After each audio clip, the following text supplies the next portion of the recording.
Es casi esférica, pero no es esférico. Un ojo esférico no es normal.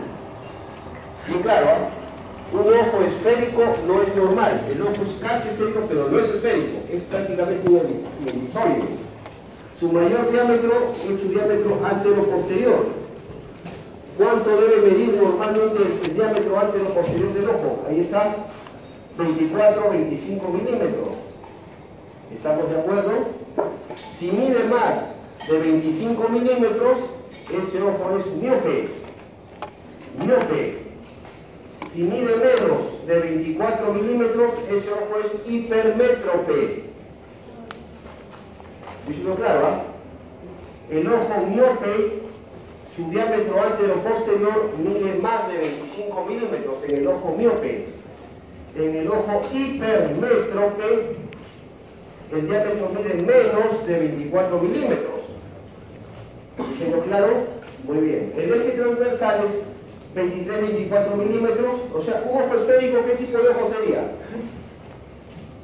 Un ojo esférico donde el diámetro antero-posterior mide 23 milímetros, igual que el transversal, ¿qué tipo de ojo sería? Un ojo hipermétrope. Un ojo esférico no es normal, es un ojo hipermétrope. ¿Ya? Y el diámetro vertical, 22-23 milímetros. ¿Cuánto pesa cada ojo? 7-8 gramos. El ojo está formado por tres estructuras, de afuera hacia adentro, de afuera hacia adentro, tres túnicas, tres capas. La primera capa, la más externa, llamada túnica fibrosa, la segunda, túnica vascular, y la tercera, la túnica nerviosa. La primera, la túnica fibrosa, es la túnica esclero-corneal. Ustedes ven acá, esta es la esclera, pintada acá de plomo, y que adelante se transforma o es cambiada por la córnea. La córnea normalmente es transparente, la esclera es blanca. Blanca, ¿correcto? Un blanco casi mármol, como el mármol, blanca, ¿correcto? Opaca, rígida. La esclera es blanca, opaca, rígida. Es el blanco del ojo. Lo que vemos nosotros, el blanco del ojo es la esclera. Mientras que la córnea es transparente, completamente transparente. ¿Estamos de acuerdo? Muy bien. La túnica fibrosa, la segunda túnica llamada úvea. Úvea, ¿por qué le llaman así? Los anatomistas clásicos le llaman úvea porque dicen que si uno retira, saca la túnica externa, retira la córnea, lo que queda por debajo es una túnica oscura, muy oscura, casi negra, ¿correcto? Y que le da al ojo el aspecto de una uva. Entonces por eso le pusieron úvea, color de una uva, pero una uva oscura, una uva casi negra, ¿correcto? Y la túnica nerviosa, que es la única capa del ojo, que se deriva directamente del sistema nervioso, del tubo neural. Ustedes saben que en la cuarta semana del desarrollo biológico el embrión tiene tres vesículas, ¿no? Prosencéfalo, mesencéfalo, romboencéfalo. Pero en la quinta semana el prosencéfalo ya se ha dividido en dos, en telencéfalo y en diencéfalo. ¿De qué vesícula primaria se origina la túnica nerviosa del ojo? ¿De qué vesícula primaria? Del prosencéfalo. ¿Y de qué vesícula secundaria? Del diencéfalo. Es de origen diencefálico. Del diencéfalo se proyecta lo que es la túnica nerviosa y que va a ser la retina, ¿correcto? Y la túnica receptora. Muy bien, la túnica fibrosa esclerocorneal formada por la esclera, ya les he dicho, o esclerótica también le llaman, y la córnea adelante. La córnea solamente es un sexto anterior de toda la túnica fibrosa. Un sexto es la córnea, 5/6 es la esclera. La córnea es transparente. ¿Cuánto mide? Verticalmente mide de 11 a 11,5 milímetros, o sea 1,1 a 1,5 centímetros de altura. Horizontal 1,25 centímetros o 12,5 milímetros. ¿Estamos de acuerdo? Sin embargo, la córnea no es uniforme, es más ancha en su periferia, es más ancha en su perímetro, pero es más delgada en el centro. La porción central de la córnea suele ser más delgada, menos espesa, mientras que las zonas perimétricas son más gruesas, más espesas. Es más delgado, la zona central es más delgada y esa es la zona óptica de la córnea. ¿correcto? La córnea es el lente con mayor poder refractivo del ojo. ¿Qué es refracción? Es la capacidad de desviar. La refracción es la capacidad de desviar, de cambiar de dirección a un haz luminoso. Si un haz luminoso choca contra otra superficie y rebota, eso no es refracción, eso es reflexión. Un haz luminoso, si llega a una superficie y rebota, eso significa que se está reflejando. Es un reflejo. Pero si un haz luminoso logra penetrar la superficie, pero al penetrarla cambia de dirección, cambia de ángulo con respecto a la normal, dentro de lo que es la física óptica, eso se llama refracción. Entonces, dentro de los elementos refractores del ojo, la córnea es el más importante, pues contiene o posee el 70% del poder refractivo del ojo. ¿Ok?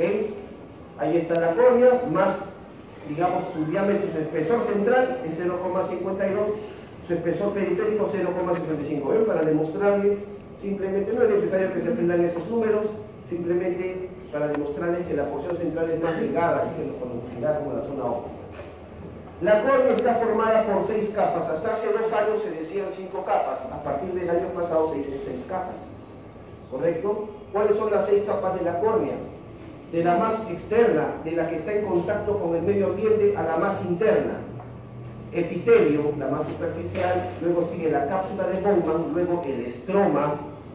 Detrás del estroma, la 4ª capa recién descubierta hace 2 años, la capa de Dua, se llama así. Luego la membrana de Descemet y finalmente el endotelio. Eso es de adelante hacia atrás. 6 capas. Pregunta básica, elemental. ¿Cuál es la capa más gruesa de la córnea? ¿Ah? El estroma. ¿Correcto? Hace 2 o 3 años, perdón, 3 o 4 años preguntaron en el examen de NAM. ¿Dónde se ubica la capa de Descemet? La membrana de Descemet.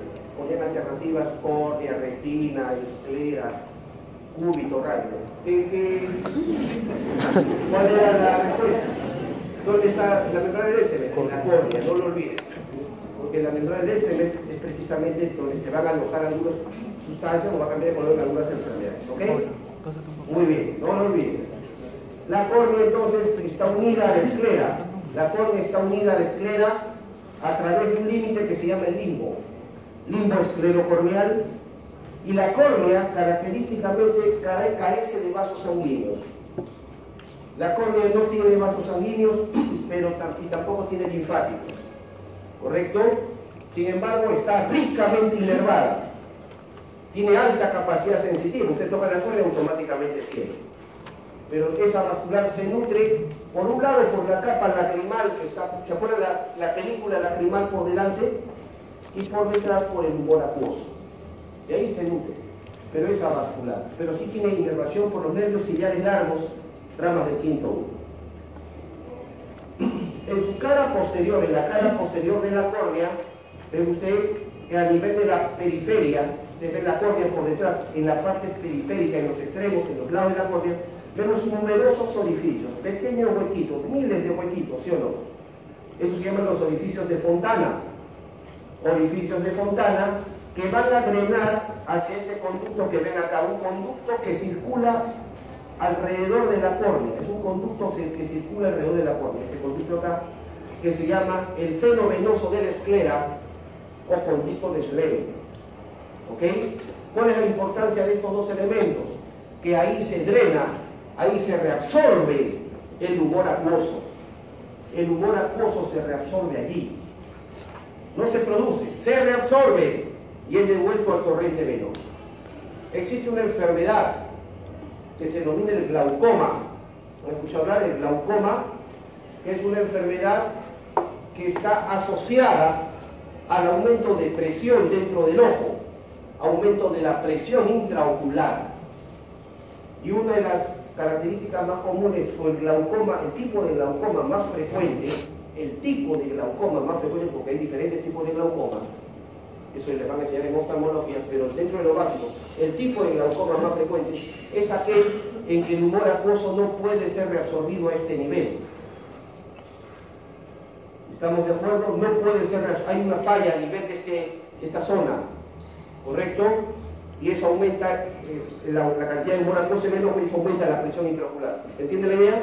El tipo de glaucoma más frecuente es por falta de reabsorción de humor acuoso. Pregunta elemental, nivel del colegio, seguramente en primaria te dijeron, ¿dónde se reabsorbe el humor acuoso? Y tú respondías de niño, en los orificios de Fontana y en el conducto de Schleyer. ¿Verdad? Por eso estás en San Fernando. Muy bien, perfecto.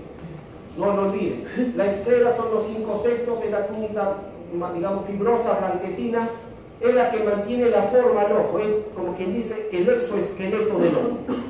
El exoesqueleto del ojo y presta inserción a los músculos extrínsecos. ¿Se acuerdan los músculos que movían el ojo? Los 6 músculos que se insertan en el ojo, ¿se acuerdan? Muy bien. Y está cubierta por la cápsula de Tenn. La esclera sí está vascularizada. Es perforada por la arteria ciliar larga. Miren ustedes, la arteria ciliar larga, ¿se acuerdan? Las arterias ciliares cortas, todas ellas ramas de la oftálmica, ¿correcto? Y también hacia los lados por un grupo de venas que la drenan. ¿Qué venas drenan la sangre de la esclera? Las venas vorticosas. Vorticosas, que salen por los lados de la esclera. Inervada también por los nervios ciliares largos. ¿Quién inerva la córnea? ¿Quién inerva la esclera? Los nervios ciliares largos. Tanto la córnea como la esclera tienen alta capacidad sensitiva. Nervios ciliares largos, ramas del quinto 1. ¿Ok? Bien. En la parte posterior, la esclera tiene una serie de orificios, millones, mejor dicho, de orificios. Y eso se llama la lámina cribosa de la esclera, en la parte posterior. Lámina cribosa de la esclera, por donde están atravesando los millones de axones que van a formar el segundo nervio craneal. ¿Correcto? El nervio óptico. En pocas palabras, tanto las fibras del primer nervio craneal, ¿se acuerdan? El nervio olfatorio, ya han visto fosa nasal. Tanto las fibras del primer nervio craneal como las fibras del segundo nervio craneal atraviesan láminas cribosas. El primer nervio craneal y el olfatorio atraviesan la lámina cribosa ¿de quién? Del etmoides. Y el segundo nervio craneal, sus fibras atraviesan la lámina cribosa ¿de quién? De la esclera. ¿Estamos de acuerdo? Entonces también una esclera, ¿correcto? El nervio óptico está formado por 1.000.000 a 1.200.000 axones, conformando el segundo nervio. Y mira, en el centro del nervio viaja una arteria y una vena. La arteria es la arteria central de la retina, que es la primera rama de la oftálmica, ¿se acuerdan? La primera rama de la oftálmica es la arteria central de la retina y que se penetra en el nervio para viajar por el centro de él y salir hacia el fondo del ojo. Una característica de que esta arteria central de la retina entra por el fondo del ojo así y se va a ramificar por las paredes del ojo, pero la arteria central de la retina, recuérdenlo siempre, es la única arteria terminal, es la única rama terminal en el ojo. ¿Qué significa la única rama terminal? Que no se anastomosa con nadie. Esta arteria central de la retina entra por el centro del nervio óptico y se distribuye en las paredes del ojo, pero lamentablemente no se llega a anastomosar con las arterias ciliares que están en las paredes. No se anastomosa, estoy siendo bien claro, es una rama terminal. Por lo tanto, una obstrucción de esta arteria produce automáticamente ceguera. Ceguera. ¿Estamos de acuerdo? La muerte, la necrosis de todas las capas internas del ojo. La arteria central de la retina, primera rama de la oftálmica, es una arteria terminal, no se anastomosa. De ella depende la buena irrigación y la visión de las capas internas. ¿Ok? Muy bien, la segunda túnica, la úvea, ya saben por qué se llama así. La úvea está formada por tres partes. El iris, aquí lo vemos, el iris. Segundo, el cuerpo ciliar. Y tercero, la coroides. Esas son las tres porciones de la úvea. El iris, aquí lo vemos. El iris es un diafragma muscular, aquí lo ven, es un disco, con un orificio central llamado pupila. Y es un diafragma, pues este iris tiene la capacidad de aumentar o disminuir el tamaño de este hueco, de la pupila. ¿Estamos de acuerdo? Su cara anterior, la cara anterior iris, es pigmentada, según rasgos hereditarios y raciales. Hay personas que dicen tiene ojos verdes, otros tienen ojos celestes, ojos azules, ojos marrones. ¿Qué significa? ¿Que todo el ojo es verde? No, sino la cara anterior del iris, nada más. Es el iris el que da el color característico y presenta pliegues, ¿correcto? Miren ustedes, ahí están las diferentes tonalidades de iris que dan los diferentes colores de ojos, como dicen técnicamente. ¿El blanco qué es? ¿Lo blanco qué es? La esclera, ¿sí o no? Muy bien. El iris en su cara anterior, presenta pliegues, ¿ven ustedes? No es uniforme, sino tiene una serie de pliegues concéntricos, ¿correcto? Estos pliegues iridianos, que cuando el iris, cuando la pupila crece, ¿se entiende la idea? Cuando el orificio aumenta de tamaño, la pupila aumenta de tamaño, todos estos pliegues se agrupan acá, en el extremo del iris, digamos, ¿correcto? Y obstruyen parcialmente estos orificios. ¿Cómo se llamaban estos orificios? De Fontana. ¿Estamos de acuerdo? Muy bien. Ok, la cara anterior del iris, con la cara posterior de la córnea, miren ustedes, la cara anterior del iris con la cara posterior de la córnea forman un ángulo que es importantísimo, extremadamente vital que lo recuerden, te lo van a preguntar de toda la vida. Ese ángulo se llama el ángulo iridocorneal, o llamado también ángulo camerular de Fontana. Ángulo camerular de Fontana, porque está en la cámara anterior del ojo. ¿Cuánto mide normalmente este ángulo? 21 a 27 grados, ¿correcto? No debe medir menos de 21 grados. ¿Qué ocurre si este ángulo mide menos de 21 grados? Obstruye los orificios de Fontana. ¿Y qué problema puede haber? ¿Qué problema habría? Falla en la reabsorción del humor acuoso con la consecuente aumento de presión intraocular. ¿Se entiende la idea? Esa es la importancia de saber el valor del ángulo camerular de Fontana, o más básico, ángulo iridocorneal. ¿Cuánto debe medir? 21 a 27. Ya está, recuérdalo toda la vida. 21 a 27 grados. Muy bien, el iris es una estructura que también en su interior posee dos tipos de músculos: fibras circulares y fibras radiadas. ¿Ven ustedes? Ambas son lisas, es decir, son involuntarias. Su inervación es autónoma. Las fibras circulares, al contraerse, disminuyen el tamaño de la pupila y eso se llama miosis. Las fibras radiadas, al contraerse, aumentan el tamaño de la pupila y eso se llama midriasis. ¿Por qué hacen esto? Para regular la cantidad de luz que ingresa al ojo. Su función es regular la cantidad de luz. ¿Quedó claro? Muy bien. Entonces, ¿y cómo están inervadas? Las fibras circulares tienen inervación parasimpática. Parasimpática. Las fibras circulares tienen inervación parasimpática. Están inervadas por el tercer nervio craneal. Tercer nervio craneal, fibras originadas en el núcleo de Edinger-Westphal. Fibras originadas en el núcleo de Edinger-Westphal. Y que recuerdan que estas fibras llegan y hacen sinasis en el ganglio oftálmico, en el ganglio ciliar de Willis, y recién de este ganglio salen las fibras postganglionares que van a llegar a este músculo, ¿correcto? Mientras que las fibras radiadas que hacen midriasis tienen inervación simpática. ¿Estamos de acuerdo? Están inervadas por fibras del plexo oftálmico. Fibras del plexo oftálmico. Un plexo que trepó, que vino del ganglio fusiforme, trepó por la carótida interna, luego por la oftálmica y llegó acá. ¿Quedó claro? Muy bien. Ahí está. El iris entonces recibe inervación autónoma. Ciliares largos, ciliares cortos, ¿correcto? ¿Se entiende? Digamos, inervación autónoma para lo que es, digamos, en sí, lo que es sensibilidad visceral. ¿Ok? Pero les he explicado cómo están inervados los músculos, que es distinto. ¿Ok? Muy bien.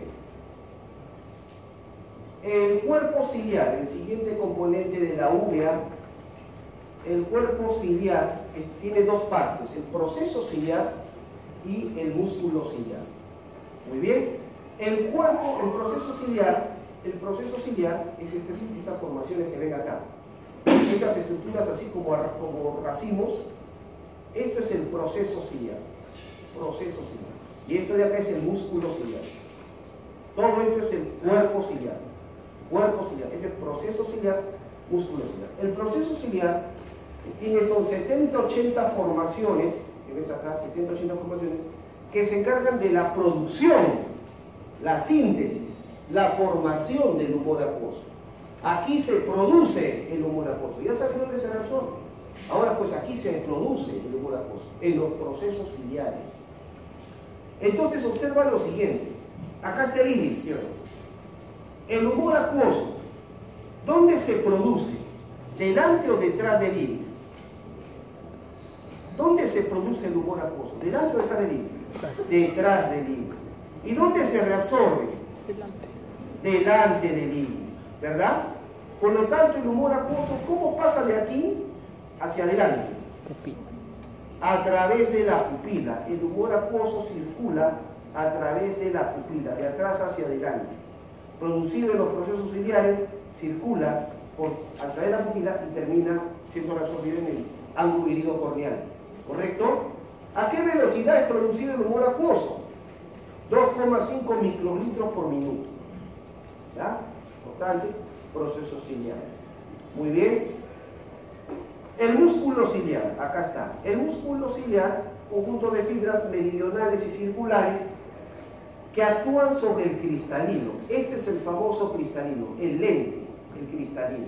La única lente con capacidad de... El cristalino es la única estructura del ojo que tiene la capacidad de aumentar o disminuir su, digamos, potencia refractiva.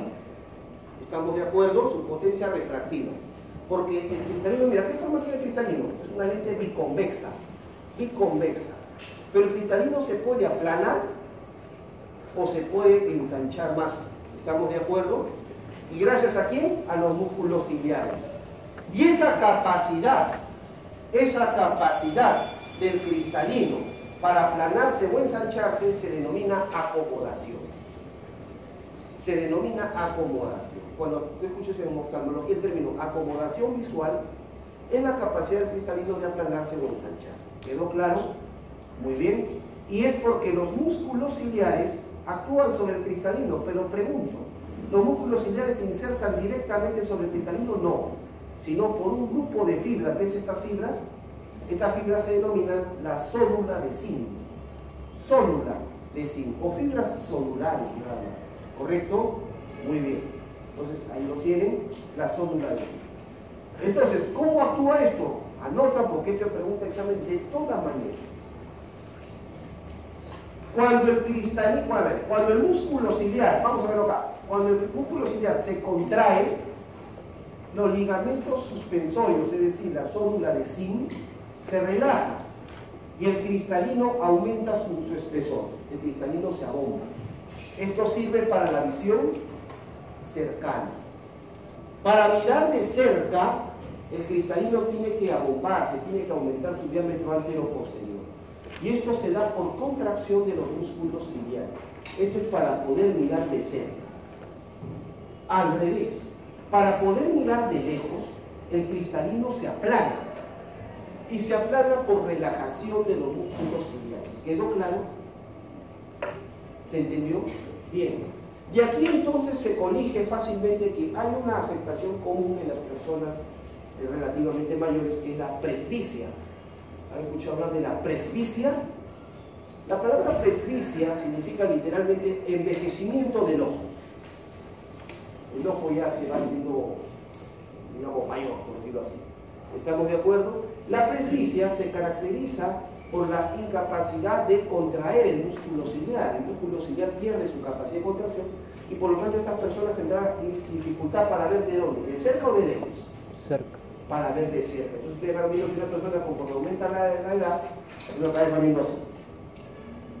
Si ven de cerca no ven, ¿correcto? Muy bien. ¿Se entendió? Ok, entonces es importante. El músculo, ahí está lo que les dije, pues está alterado en la presbicia. Muy bien. La coroides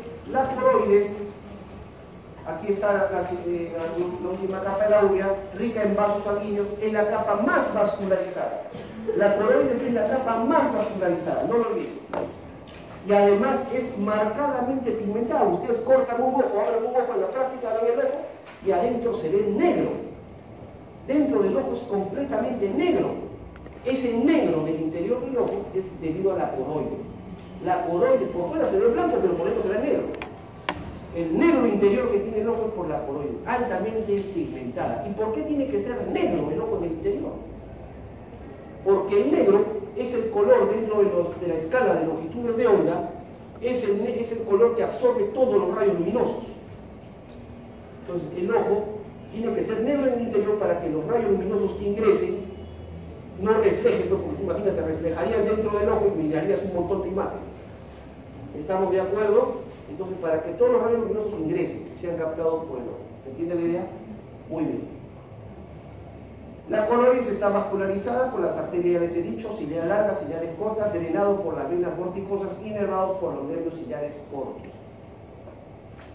Y la túnica nerviosa, la túnica más interna del ojo, la única de origen neural, les dije, se origina embriológicamente de la vesícula óptica que proviene del diencéfalo. Y se extiende desde la cabeza, digamos, del nervio óptico, por ejemplo, hasta, miren, la retina, su extremo posterior es acá, donde empieza el nervio óptico, ¿verdad? Y el extremo anterior, el borde anterior de la retina, se denomina ora serrata. Ora serrata es el borde anterior hasta donde llega adelante la retina. ¿Quedó claro? Ahí está. Esta es una visión de la parte anterior del ojo, pero vista de atrás. Esta es la ora serrata, llamada así por los bordes aserrados que tiene. Este viene a ser el borde anterior de la retina. Ora serrata. Mira cómo se escribe, ¿eh? Sin H. Ahora es sin H. Ora serrata. Muy bien. Ahí está, ¿ven? La vesícula óptica que deriva del diencéfalo. Vesícula primaria prosencéfalo, vesícula secundaria diencéfalo. Muy bien, la retina está formada por 10 capas. No es necesario que te rayes la vida conociendo las 10 capas, eso es oftalmología, ya te van a torturar con esto. Pero ya están llevando oftalmología. ¿Ah? Porque ahora con el nuevo plan curricular llevan todo. Entonces, bueno, 10 capas. Lo más importante, dos detalles que quiero que recuerden. ¿Cómo se enumeran las capas de la retina? ¿De adentro para afuera o de afuera para adentro? Se enumeran de afuera hacia adentro. Las capas de la retina se enumeran desde de afuera hacia adentro. Significa que la primera capa es la que está pegada a la coroides. La primera capa es la que está junto a la coroides. Y la 10ª capa es la que está en contacto con el cuerpo vítreo. Con el cuerpo vítreo, que es el que ocupa el ojo. ¿Correcto? ¿Se entiende? Primer detalle que quiero que recuerden, que las capas se enumeran de afuera hacia adentro. La primera capa está en contacto con la coroides, la 10ª capa en contacto con el vítreo. Bien, ¿y qué capas quiero que recuerdes? Solamente quiero que recuerdes la segunda, la sexta y la octava, nada más, no es mucho pedir. La 2, la 6 y la 8. Porque en la capa 2, ¿qué hay? Los receptores, los conos y bastones, ¿verdad? Los receptores están en la capa 2. También hay en la capa 4, también se describen conos y bastones en la capa 4, pero predominantemente están en la capa 2. La capa 6, capa nuclear interna, ahí está la primera neurona de la vía visual. La primera neurona de la vía visual, llamada neurona bipolar, está en la capa 6.